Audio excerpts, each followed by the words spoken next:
Fixing এর কোনো সমস্যা তো এবার হবে না আশা করছি। আপনি বেটিং জীবনেও বন্ধ করতে পারবেন না। এখন দেখবেন আমার ড্রাইভারও আমি দেখি বেটিং করে। 4.5 কোটি টাকা লোকাল প্লেয়ারদের জন্য রাখা হয়েছে প্রত্যেকটা ফ্র্যাঞ্চাইজির cap. Depends on the budget. এখন তখন আমরা যদি আইপিএলের সঙ্গে তুলনা করতে যাই, এটা হবে একটা বোকামি।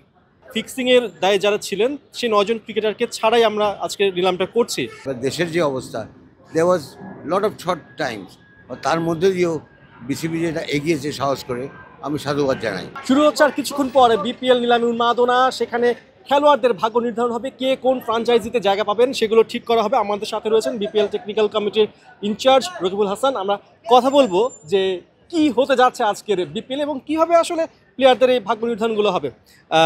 আমরা তো দেখতে পাচ্ছি এই নিলাম ঘিরে অনেক এক্সাইটমেন্ট গতকাল থেকে শুরু হয়েছে। প্রথমে যদি বলতে হয় যে এই যে লাস্ট মোমেন্টে তাদেরকে বাদ দেওয়া, এইটাকে আসলে আরও একটু আগে নেওয়া যেত না? কারণ আমরা সবাই জানি যে এই বছর কিন্তু বিসিবিকে ইন্টারন্যাশনাল কমিটমেন্টগুলো, খেলার কমিটমেন্ট প্লাস লোকাল ক্রিকেট সব কিছু করতে চাই। এবার দেশের যে অবস্থা, দেয়ার ওয়াজ লট অফ শর্ট টাইমস, তার মধ্যে দিয়েও বিসিবি যেটা এগিয়েছে সাহস করে, আমি সাধুবাদ জানাই। তো বিপিএল হয়ে গেছে, বিপিএলকে অনেকে একটা ভুল একটা বার্তা যায়, BPL is a domestic tournament but it is with an international flavour. এটা তো গত বিপিএলে আমাদের কিন্তু তখন কিন্তু ড্রাফট ছিল, এই বছর কিন্তু আবার আমরা অকশনে ফিরে আসছি বিপিএলে। তো এই অকশনে এবং আমরা দেখবো কি কার কতটুকু জোর আছে, দম আছে, যে কোন প্লেয়ারকে কী নেবে। তবে এটাও ঠিক, সব টিমগুলোই কিন্তু তাদের মোটামুটি নিউক্লিয়াস টিমের ঠিক করে রেখেছে। তো আমরা আশা করবো যে এবার একটা ভালো একটা ধামাকা বিপিএল 12th এডিশনটাকে আমরা উপভোগ করতে পারবো। এই ক্যাপটা দেখেন, it all depends on the budget. এখন তখন আমরা যদি আইপিএলের সঙ্গে তুলনা করতে যাই, এটা হবে একটা বোকামি। বিকজ ওখানে যে ফ্র্যাঞ্চাইজিগুলো যে স্পন্সরশিপ তারা নিজেরা পায়, বা আইপিএল অথরিটি যে ধরনের তারা ব্রডকাস্টিং থেকে বা অন্যান্য ইস্যু থেকে পায়, এবং যে জায়গায় পৌঁছে গেছে তা আমরা ওইখানে এখনও যাই নাই। প্রথম দিকে আমাদের এটা কিন্তু যখন সেকেন্ড এডিশন, থার্ড এডিশনে একটা অন্যরকমই ছিল। বাট এখন যেটা করতে হবে, যেটা চেষ্টা করা হচ্ছে, যেটা আমরা পারবো, সেটা হলো এই বিপিএলটাকে সুন্দরভাবে মার্কেটিং করা। একটু যদি জানতে চাই যে আজকে বিপিএল যেহেতু নিলাম ফিরছে, সেই প্রথম 2 আসনে আমরা দেখেছিলাম, এই নিলামটা আসলে কোন স্টেজে সামনে এগোবে, কোন ধাপে ধাপে আসলে এগোবে সামনে? ফার্স্ট রাউন্ড তো লড়াই হবে, কারণ ফার্স্ট রাউন্ডে আলটিমেটলি তো 4টে টিম যাবে।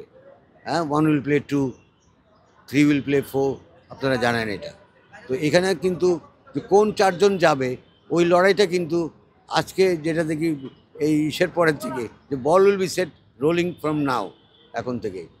এরপরেই কিন্তু প্লেয়াররা টিমগুলো প্র্যাকটিসে চলে যাবে, তারা তাদের টিমকে প্রস্তুতি করবে, সব কিছু করবে। তো কাজেই এইখানে এই লড়াইটাই কিন্তু কেউ কোনো করতে পারবে না, খামতি করতে পারবে না। Everybody will take every match খুব সিরিয়াসলি, কারণ 1 match 1 win may give you the right স্লটটা দিয়ে দিবে ওই লাস্ট পরে। বিপিএলের জন্য তো বারবার সময় পেছাচ্ছে, আমরা দেখতে পেলাম যে এবারও 1 সপ্তাহ পিছিয়ে গেছে। ফ্র্যাঞ্চাইজিগুলোকে কিছুটা সুবিধা দেওয়ার জন্য, তার যাতে সব কিছু ইকুইপমেন্টস কিনতে পারে। তো এটা কি এখন এনাফ সময় তাদেরকে দেওয়া হয়েছে? না, একটু টাইট হয়ে গেছে, এটা বলতেই হবে, স্বীকার করতেই হবে। কারণ কিছু কিছু ইকুইপমেন্টস আছে, ধরুন হেলমেট আপনি আমাদের দেশে পাবেন না, এটা ইন্ডিয়া থেকে বা অন্য জায়গা থেকে আনতে হয়। তো এটা আনতে হলে তো একটা সময় লেগে যায়। তারপরে আমাদের 5টা টিম নিয়ে সেটেল করা হয়েছিল। আর ক্রিকেট বোর্ড সবসময় চেষ্টা করছে, গভর্নিং কাউন্সিল, যে 6টা টিম হলে জিনিসটাকে সুন্দর করা যায়। একটা team they were taking a bit of time, but financially তারা সেই কমিটমেন্টগুলো রেখেছে। তাদের যে দেওয়ার কথা, যে ফ্র্যাঞ্চাইজি মানিটা, যে 2 কোটি টাকা করে, they have all honoured that টি। আর এরপরে যেটা তাদের ব্যাঙ্ক গ্যারান্টিতে, যে আপনারাও জানেন, আপনাদের চ্যানেলেও আমরা নিউজ দেখেছি যে কী সমস্যাগুলো হচ্ছে। ব্যাঙ্ক উইল ডেফিনেটলি তাদের পাশে থাকবে। আর ওই ব্যাঙ্ক গ্যারান্টি দিতে হলে হয় কি, 10 কোটি টাকার ব্যাঙ্ক গ্যারান্টি দিতে গেলে 11 কোটি টাকার একটা থাকতে হয়। এখন এই money market is very tight এখানে। তারপরেও এদেরকে খুব সুন্দরভাবে যারা নাকি ফ্র্যাঞ্চাইজিরা, তাদের ট্র্যাক রেকর্ড সমস্ত কিছু দেখে বেছে তাদের সঙ্গে আলাপ করে একটা জায়গায় পৌঁছাতে, এবং তারা অনেকেই দিয়েছে, বাকিরাও দেবে। অনেকে হয়তো পে অর্ডার দিয়ে দেবে। তো পে অর্ডার ইজ ক্যাশ, একটা কথার কথা। শেষ প্রশ্ন আপনার কাছে, যে গত বিপিএল আমরা দেখেছি পেমেন্ট নিয়ে একটা ঝামেলা ছিল, এবার তো আর সে ধরনের সমস্যা হওয়ার কথা নয়। আপনারা তো কনফিডেন্স, আপনারা তো আসলে ফ্র্যাঞ্চাইজিগুলোর সাথে সবসময় কানেকশন তো রাখছেন, সমন্বয় তো করছেন নিশ্চয়ই। অ্যাবসলিউটলি। আমার মনে হয় না এবছর কোনো প্লেয়ারদের বা সাপোর্ট স্টাফদের বা যারাই আছে তাদের খুব একটা বেশি সমস্যা হবে না। আর আপনারা তো নিশ্চয়ই জানেন তা 3টা ফেজে পেমেন্টগুলো করা হয়। সাইনিংয়ের সময় একটা মানি পাবে, half way through the tournament তাদেরকে একটা পোর্শন ক্লিয়ার করে দিতে হবে, আর টুর্নামেন্ট শেষ হয়ে গেলে 25%। এক মাসের মধ্যে সেটা ক্লিয়ার। ওইটা খুব সিরিয়াসলি বিসিবি অ্যাড্রেস করছে। ফিক্সিংয়ের কোনো সমস্যা তো এবার হবে না আশা করছি। আমার তো মনে হয় না, তবে ফিক্সিং আর বেটিংয়ের মধ্যে যে একটা বড় পার্থক্য আছে এটাকে আমরা করতে পারি না। আপনি বেটিং জীবনেও বন্ধ করতে পারবেন না।